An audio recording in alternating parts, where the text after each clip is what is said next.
రామోజీరావు గారి ఆయన మృతి వార్త తెలియజేశారు. చాలా దిగ్భ్రాంతిని కలిగించింది, చాలా బాధ కలిగింది. ఎందుకంటే నేనేం కోరుకున్నానంటే ప్రమాణ స్వీకారం తర్వాత వచ్చి వారికి కలవాలని అనుకున్నాను. ఆ పాపం ఆయన ఎంత ఇబ్బంది పెట్టారు ప్రభుత్వాలు గత దశాబ్దన్నర కాలంలో.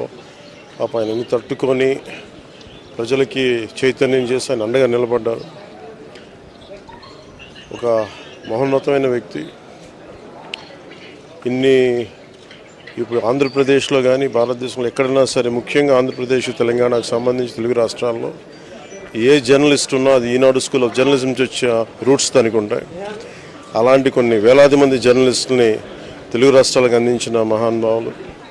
అలాగే తెలుగు చిత్ర పరిశ్రమకు సంబంధించి కూడా ఈరోజు ఇంత ఇన్ఫ్రాస్ట్రక్చర్ ఇక్కడ డెవలప్ చేశారంటే అది హైదరాబాద్లో ఎంత అద్భుతంగా తెలుగు చిత్ర పరిశ్రమ ఉందంటే ఆయన కాంట్రిబ్యూషన్ చెప్పలేను.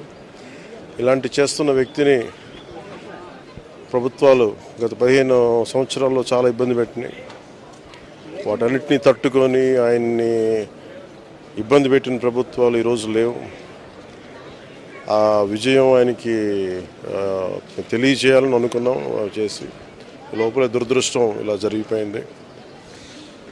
వారి కుటుంబానికి, ప్రతి ఒక్కరి కుటుంబ సభ్యులకి, అలాగే ఈనాడు గ్రూప్ ఆఫ్ కంపెనీస్ వారందరికీ కూడా నా జనసేన తరపు నుంచి, నా తరపు నుంచి వారికి నా సంతాపం తెలియజేస్తాను.